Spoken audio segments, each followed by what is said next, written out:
Astaghfirullah Rabbal baraya. Astaghfirullah minal khataya. Assalamualaikum warahmatullahi wabarakatuh. Innal hamdalillahi nahmaduhu wa nasta'inuhu wa nastaghfiruh wa na'udzu billahi min syururi anfusina wa sayyiati a'malina may yahdihillahu fala mudhillalah wa may yudlilhu fala hadiyalah. Asyhadu an la ilaha illallah wa asyhadu anna Muhammadan abduhu wa rasuluh la nabiyya ba'da. Pemirsa yang dimuliakan Allah Subhanahu wa taala. Manusia diciptakan oleh Allah Subhanahu wa taala tidak ada tujuan utama melainkan hanya untuk taat dan mengabdi kepada Allah Subhanahu wa taala. Wa ma khalaqtul jinna wal insa illa liya'budun. Allah katakan, saya tidak ciptakan jin dan manusia kecuali untuk menyembah kepadaku. Maka dari itu, manusia hanya memiliki manfaat, manusia hanya memiliki kekuatan, manusia hanya memiliki sesuatu yang bisa memberikan dia keselamatan dunia dan keselamatan akhirat apabila ada ketaatan kepada Allah Subhanahu wa taala. Secerdas-cerdasnya manusia, sepandai-pandainya manusia, apabila dia tidak taat kepada Allah, maka kecerdasannya adalah kebodohan yang nyata. Pemirsa yang dimuliakan Allah Subhanahu wa taala. Nah, ketika kita berbicara masalah kecerdasan, maka tidak ada kekuatan untuk mencapai kecerdasan itu tanpa kita mengenal firman-firman Allah Subhanahu wa taala, yaitu Al-Qur'anul Karim.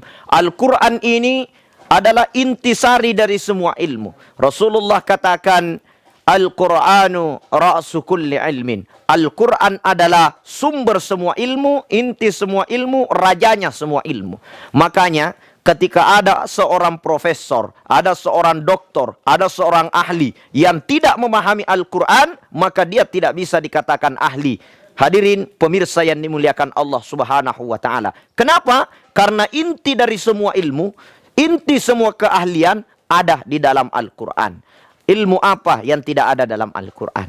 Berbicara masalah ilmu biologi, Al-Quran mengajarkan ilmu biologi. Kenapa? Dalam Al-Quran dibahas tentang proses penciptaan makhluk hidup.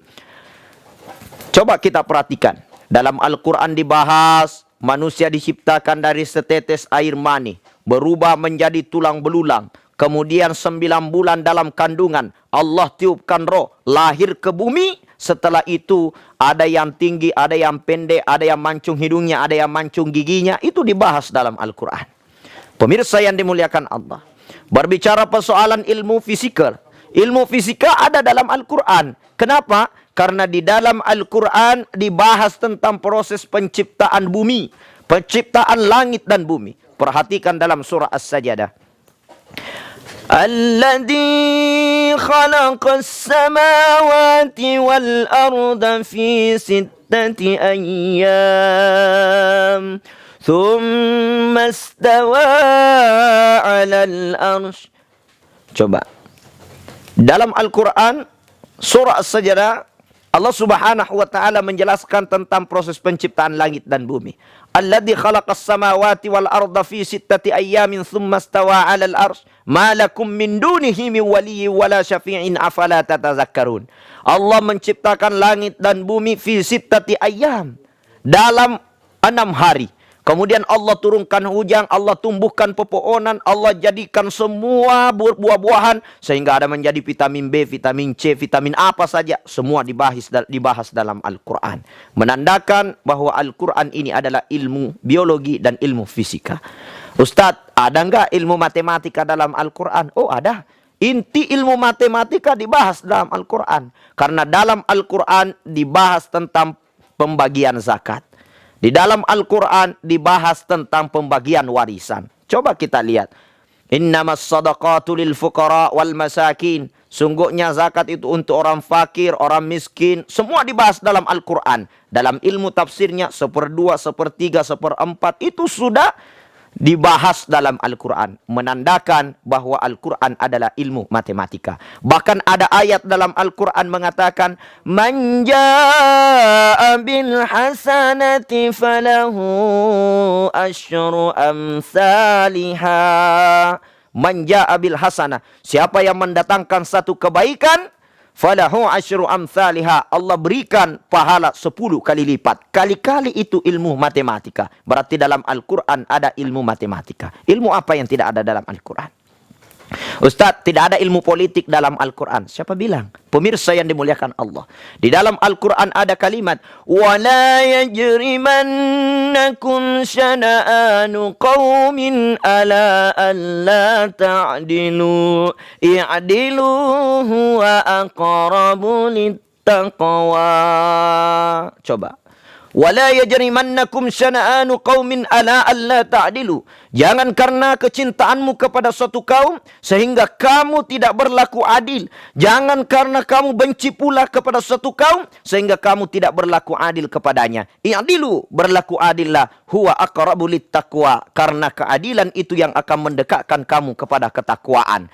Ilmu ini mengajarkan kita bagaimana berlaku adil. Jangan sampai kata Allah, kamu berada dalam satu golongan, kamu berada dalam satu partai, kamu berada dalam satu kelompok, kamu berada dalam satu organisasi, hingga kamu tidak berlaku adil kepada organisasi dan kelompok yang lain. Allah katakan jangan sampai seperti itu. Karena kalau kamu seperti itu, kau jauh dari ketakwaan. Orang jauh dari ketakwaan, ciri orang yang dekat dengan neraka. Hadirin pemirsa yang dimuliakan Allah, berarti Al-Quran mengajarkan ilmu politik. Ustaz, tidak ada ilmu bahasa Inggris dalam Al-Quran? Oh, ada. Al-Quran mengajarkan ilmu bahasa. Karena tidak ada satu anak yang lahir di dunia ini langsung bisa bahasa Inggris, mengatakan, what is your name? Tidak ada.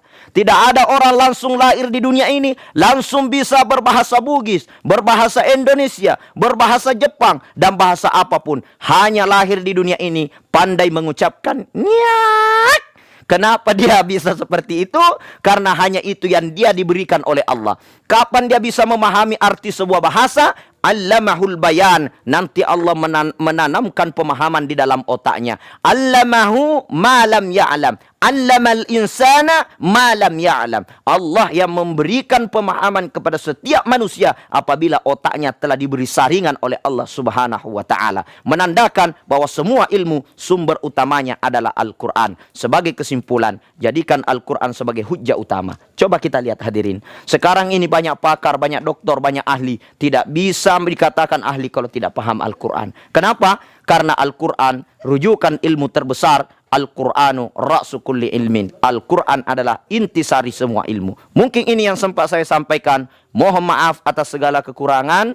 Saya Asmar Lambo, mohon maaf atas segala kekurangan. Wabillahi taufiq wassa'adah. Hadanallahu wa iyyakum ila sabilis salam. Assalamualaikum warahmatullahi wabarakatuh.